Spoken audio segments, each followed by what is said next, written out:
There is no off season for Utah women's basketball. Head coach Lynne Roberts back to talk to us all about the Utes. Locked On Women's Basketball starts now.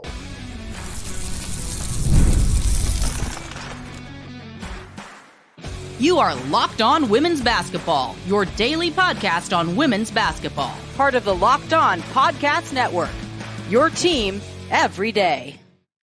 Hi, everyone, and welcome to Locked On Women's Basketball. I'm your host, Howard Megdal, and I want to thank you for making us your first listen every day. You guys keep showing up for us. Over 200,000 of you listening in June alone, the way we show up for you 6 days a week. And of course, it is not just me, it is the entire crew over at thenexthoops.com, where we have over 100 reported pieces every month. Make sure you subscribe, sign up for our email, see what we're about, and then become a paid subscriber, $9 a month, $72 a year, over at thenexthoops.com. And a team that we have loved to cover, that we have really enjoyed, and I have spoken about you guys at length, Coach, about the fact that I don't think there's a more fun team to watch than Utah. And so as we talk about what is a transition time, obviously, for the program, moving on from one of the all-time greats in the history of the school in Alyssa Peely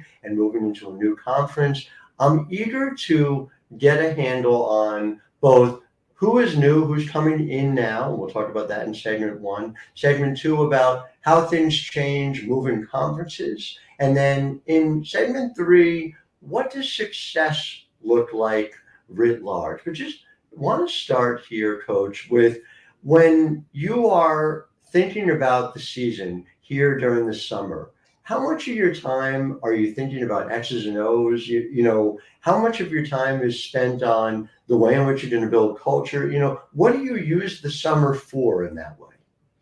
Yeah, that's a good question. And thanks for having me on today, Howard. I appreciate it. I always love being on this. I think this will be my 23rd year as a college head coach. And I think I have continued to learn and grow and develop and become better over the years. And so, I think I have learned in the summer, I think you do have to start figuring out, with summer access hours where we can get on the court and all those things, it's limited, but we're able to do it, figuring out what you have from a basketball standpoint. You recruit, whether it's out of the portal or high school kids, you figure out what you have, but now you get a chance to see them in your gym and coach them up a little bit and see what, you think you know what you have, and then just kind of a confirmation, or maybe, oh, wow, they can do this well too, or whatever.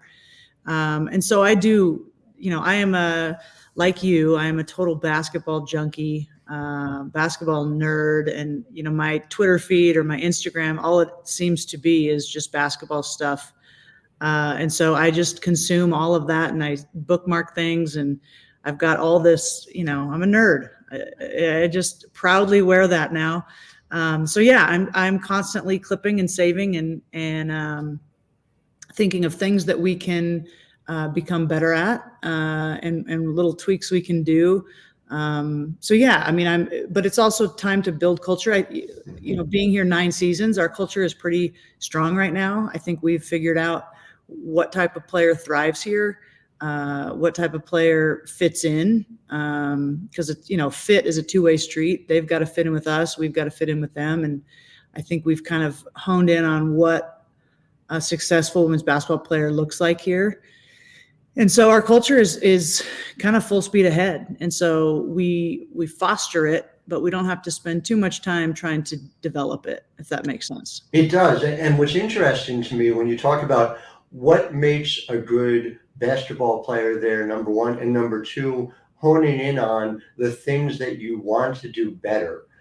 First of all, we must take back the word nerd and own it. So I'm all for that. I fully support Absolutely. Your on that. No shame. I have no shame. No, not at all. No, we must wear it with pride. That's right. It's interesting though, because this was a team that, 21-11 did a lot of the things that, again, have been hallmarks of your team. Efficiency. I was talking about this off the air. Speaking of nerds, there's nothing I like better than going and looking at your shot charts at CBB Analytics to see. You and me both, Howard. the efficiency is just, it's just a thing of beauty. And so you were able to do that this past year, to have the type of injuries that you did, especially to Gianna Neepkins. It's a big deal to overcome. I wonder how much, as you're thinking through what you want to add, and we'll get into the additions, both in the transfer portal and freshmen coming in, are you looking at the numbers themselves? How much of it are you kind of factoring in? All right, these are the players who were out, who we expect to come back. Yeah, I think it's all of the above, right? And, losing Gianna Neepkins and Izzy Palmer, who was our starting point guard the year before, we won 27 games or whatever. And Gianna, that was 34 points a game, just gone. Right. And I'm proud of our staff and I'm proud of our team. We never really felt sorry for ourselves at all. It was just like, well, next man up. That's part of sports.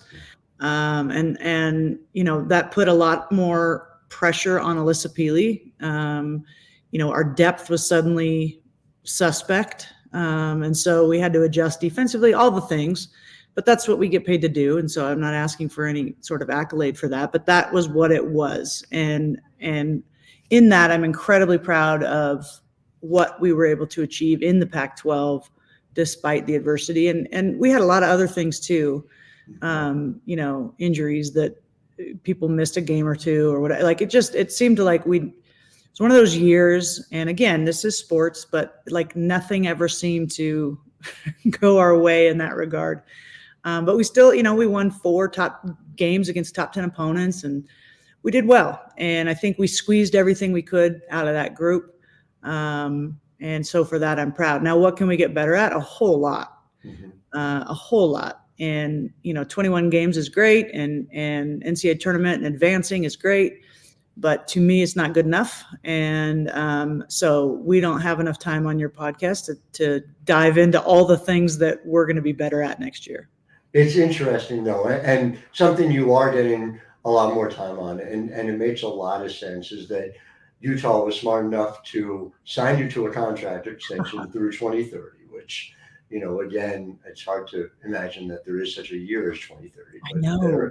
There it is. Yeah, it means we're old. That's what it means. It means I am, that's for sure. So we think through, though, what the program has accomplished already. And it's fascinating, right? You talk about this.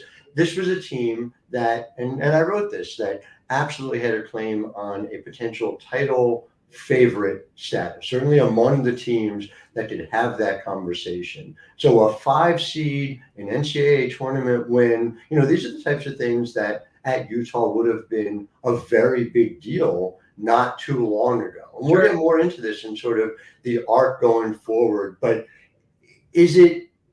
was it a challenge at some level for you to process, it's in a different way, a disappointment of, wow, this was the team where we had everything lined up, and then to go through the types of setbacks that you guys had, and how do you kind of move past that as a person as much as a coach? Yeah, it was hard. And I talked with Kelly Graves, who's a buddy of mine, and he had it on another level. I think they were the best team in the country, Sabrina Ionescu's final year, and then COVID shut the whole thing down.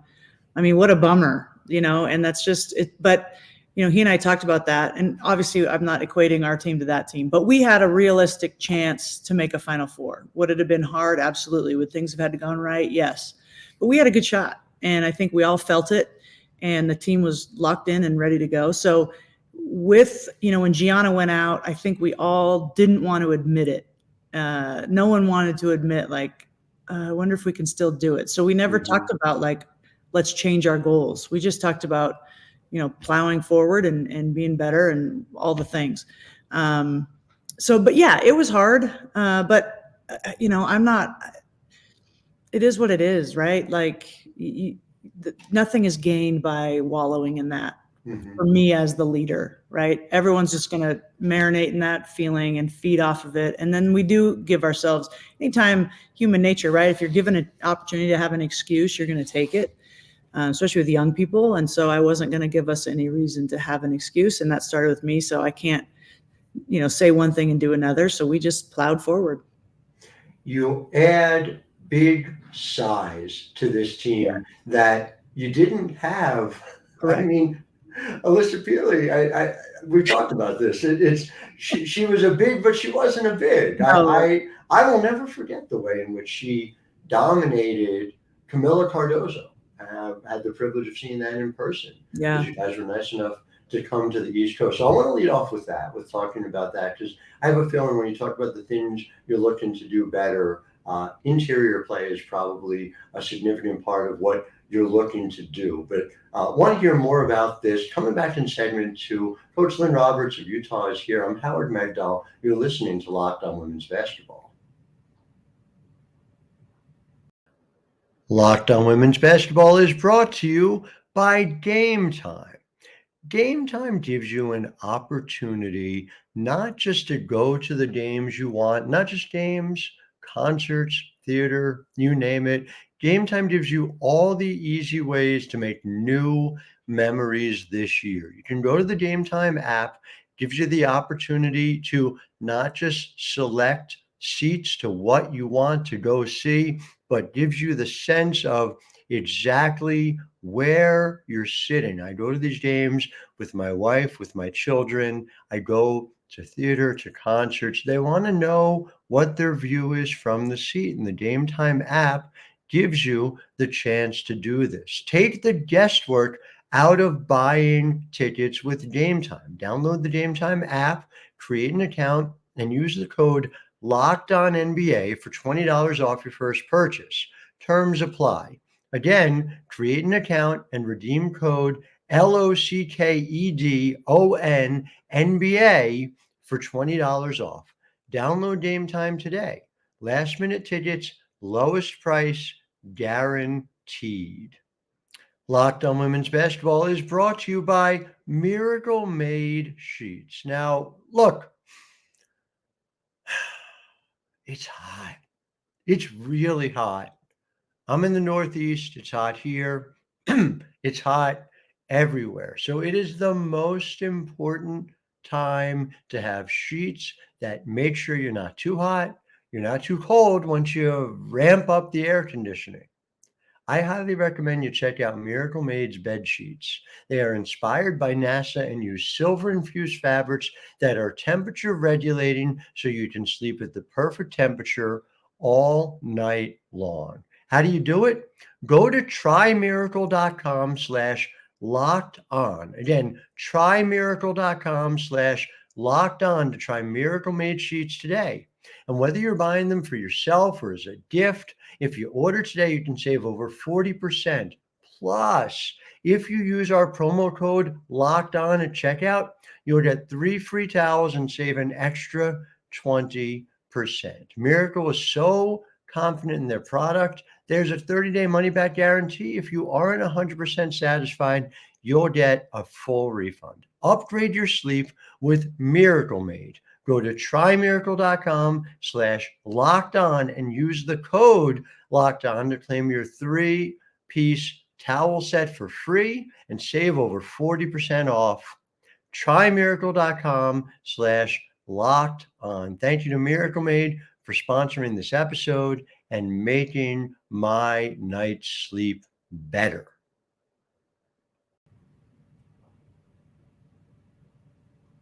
Back here in segment 2 with Lynne Roberts of Utah. And so the 2 transfers you bring in, again, you're being intentional.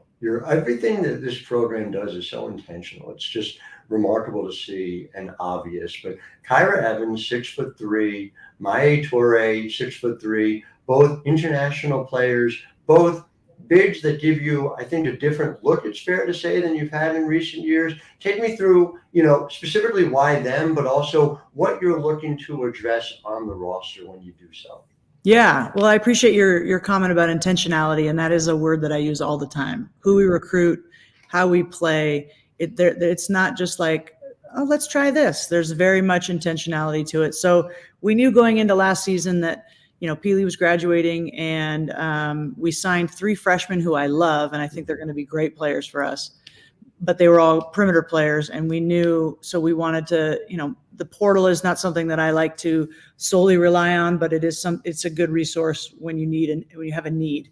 And so we didn't want to necessarily sign a high school post.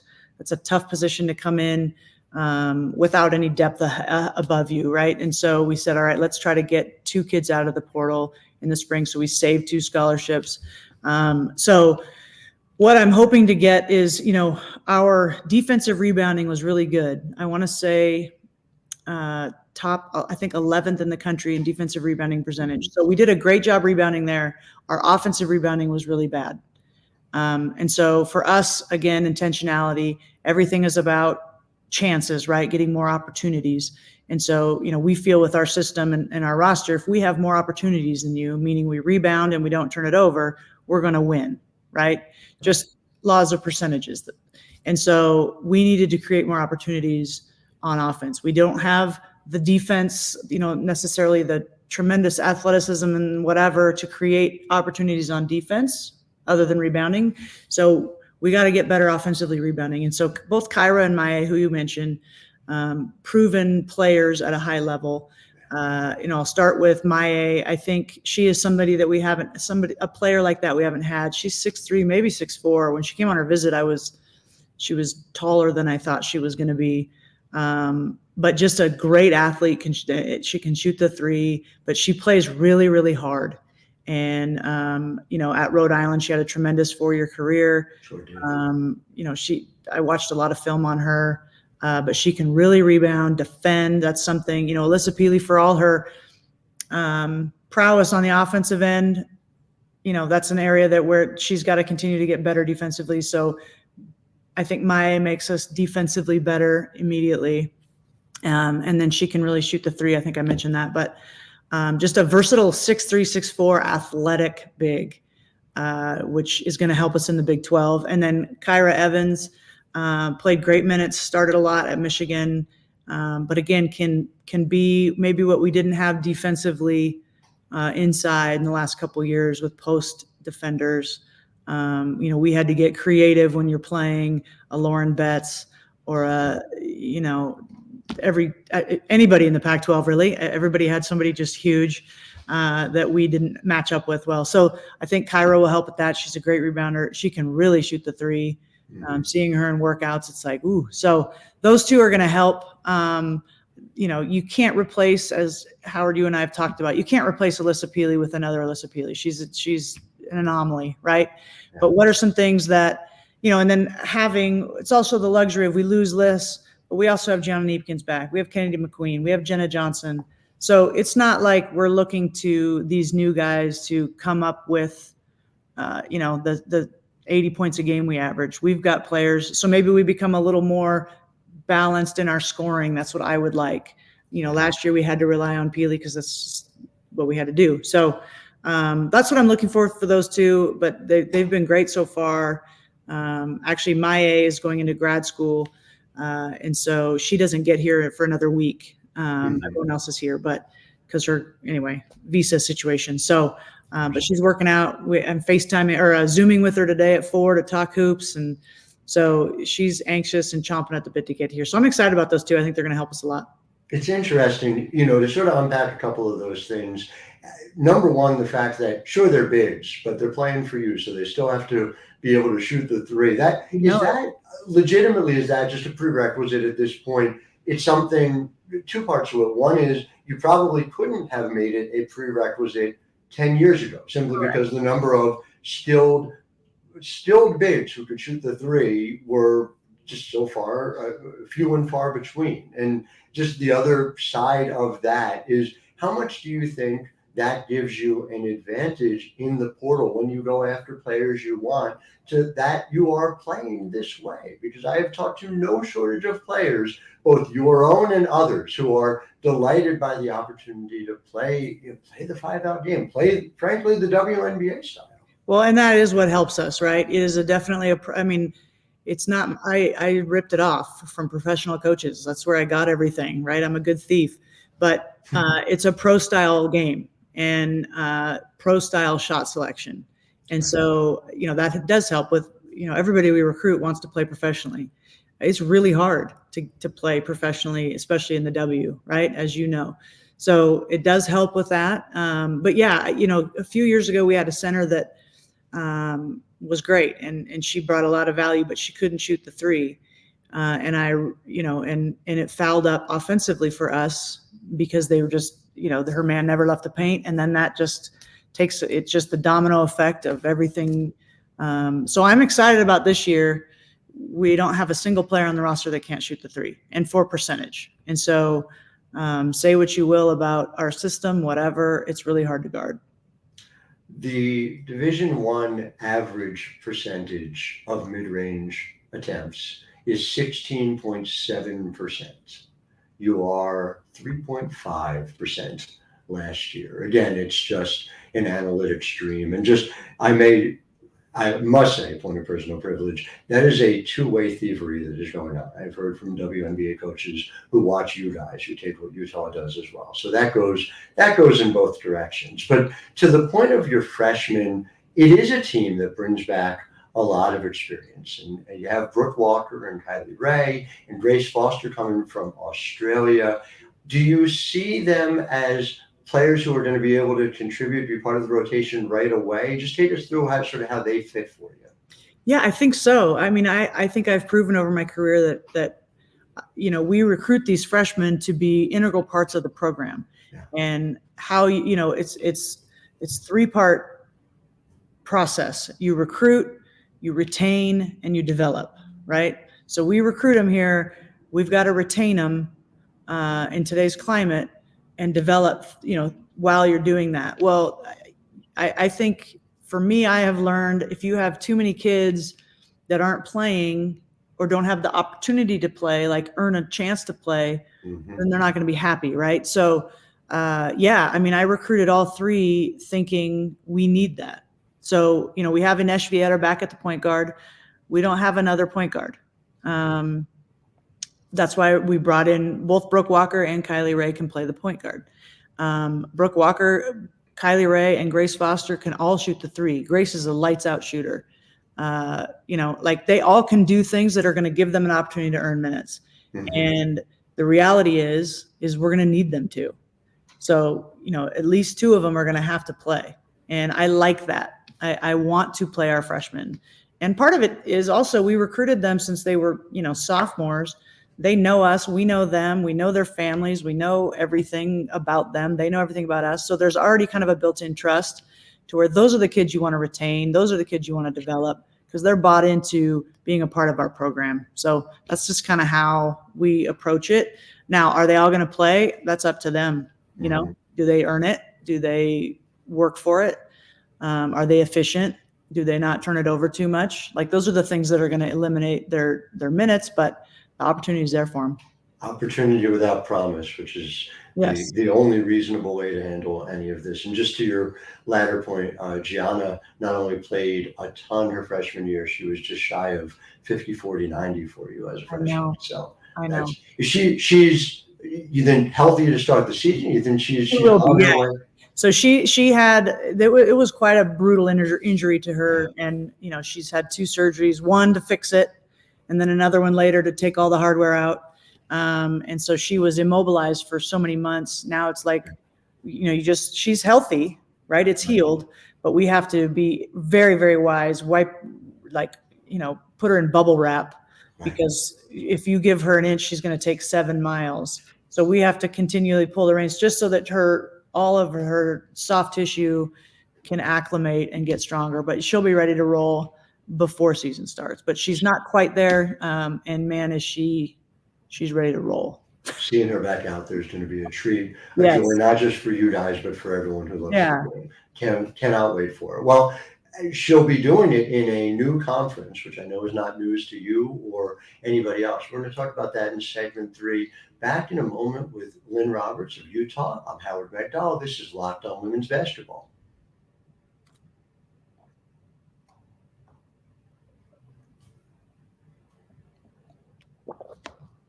Here in segment 3, back with Lynne Roberts, head coach at Utah. And yes, it's true. You will not lose a game in the Pac-12 next year, to be fair, you won't win a game in the Pac-12 next year. It's very strange. Very. I'm processing through the home and away, which has been released for the Big 12, and all right, you got Arizona and Arizona State, and when I see those scores come through, that's going to feel very normal to me. When I see you guys taking on Cincinnati and West Virginia, it's Central Florida. This is all a brand new world, and I guess I wonder just how much extra prep time do you kind of have to build in there, knowing you're going to scout programs that in a lot of cases you guys have never played. Yeah, it's a learning curve, right? And to be completely honest, I don't really know how it's all going to look, right? In terms of how much time are we going to need. The one thing that the Big 12 and all of the conferences, but the Big 12, they'll have had 8 new schools in 2 years. Mm-hmm. So even if you've been in the league, it's a lot of new, right? You look at someone like Bill Fennelly, who's, the best there ever was in the Big 12. He's still going to have, there's his staff, even though they've been big, Big 8 back in the day, right. There's a learning curve, but for us, it's all going to be new. Right. And down to the little things of like traveling and where to stay and, all the things, we were kind of an autopilot with all of that with the Pac-12 because it was just so familiar. But I'm choosing to look at that as a fun thing. Like, this is like a new opportunity. Let's get out of the rut of, we know what hotel we're in. We know we know the facility.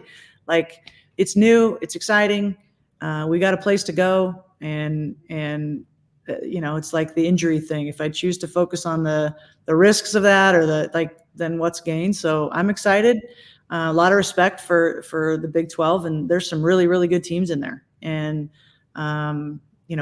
it will be, and the other thing with the Big 12 that is unique, I think, to other conferences is you can look at all different the teams in the Big 12 and everyone kind of plays a unique style, right? And so that's going to be interesting. The Pac-12 had a kind of a vibe and a style, the Big 10, the SEC, ACC even, but the Big 12's kind of, every program kind of does things their own way. So to your question of preparation, like, that's going to be new, right? So you're not, what worked on a Wednesday night might be a completely different approach on a Saturday night. I know you and your staff tend to put some numerical goals on things. And I just wonder, does that get harder too? I would imagine, I'll give you an example. You talked about wanting to be better as an offensive rebounding team. You're around 150th this past year. The year before, when you won 27, you were 115th.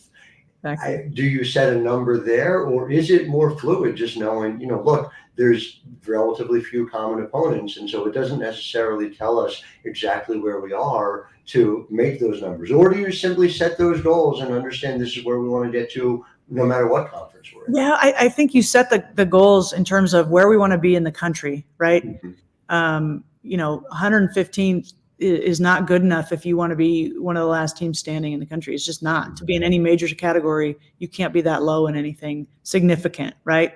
So, that'd be something where it's not like we want to go from 111th to 1st, but we need to take a big bounce forward. So maybe we say, we want to be in the top 64, the tournament bracket, where we can cut. And we have done that every year with whether it's defensive rebounding, whatever, 3-point shooting percentage, assists, and every year we've increased when we've really focused on it. So that's going to be a big focus for us. But yeah, I think you do.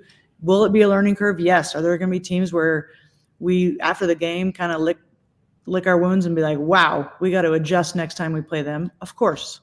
But that's part of playing 32 games a season, and we got to figure it out. Is there a road trip you are most looking forward to out of all of these new Big 12 opponents? No, but I'll be candid, and there's a lot of places I've never been. Sure. So seeing parts of the country that I've never been to, I've been to the state, but not where the university is. So there's several of them, and a lot of facilities, arenas I've never been in.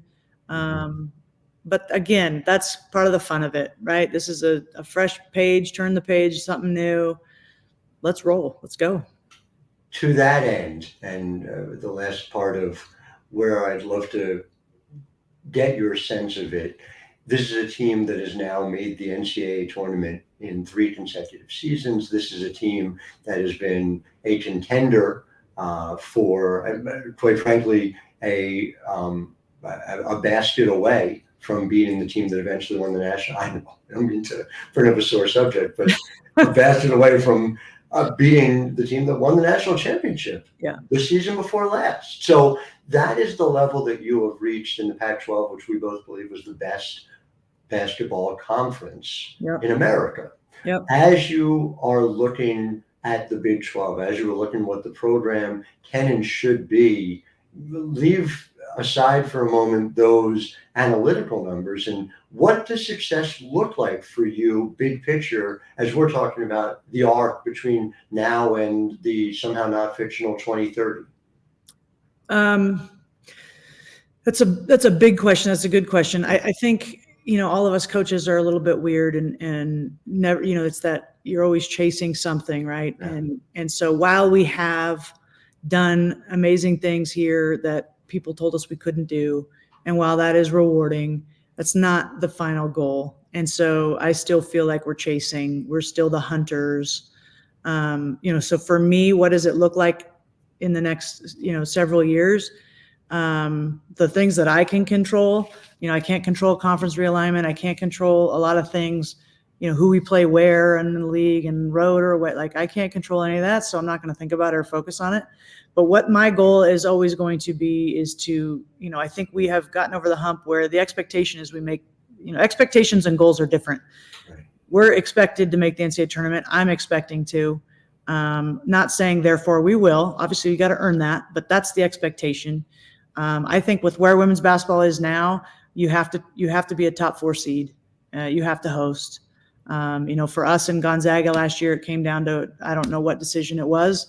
They ended up hosting and they played tremendous and we didn't. And, I don't know that would have been the same game at our place. I think I've learned you have to host. 3 years ago when we played at Texas, we beat Arkansas in the 7-10 game, I think. And then we played Texas and the crowd and everything. It's a huge advantage. 2 years ago, we played here and won both and made it Sweet 16. So to me, that's success. If you can get to the Sweet 16 at those regional sites, I think anyone has a chance. And so for me, that's what a successful year would look like. Obviously, that's the end goal, and we're always going to have things that, we're going to shoot for analytic-wise, conference-wise, all the things. But at the end of the season, when we talk next July, that's what I want to have achieved. And then you're playing, then it's down to, it's at that point in the season and anyone truly can win when you're on a neutral site with those top 16 teams. So I would say that for the next 6 years.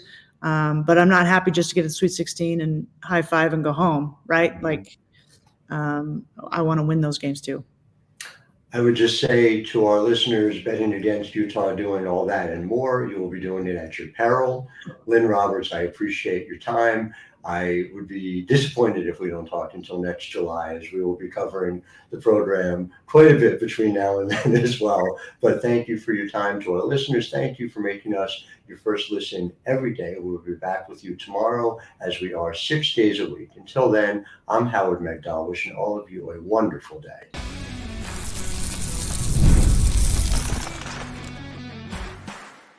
You are Locked On Women's Basketball, your daily podcast on women's basketball. Part of the Locked On Podcast Network, your team every day.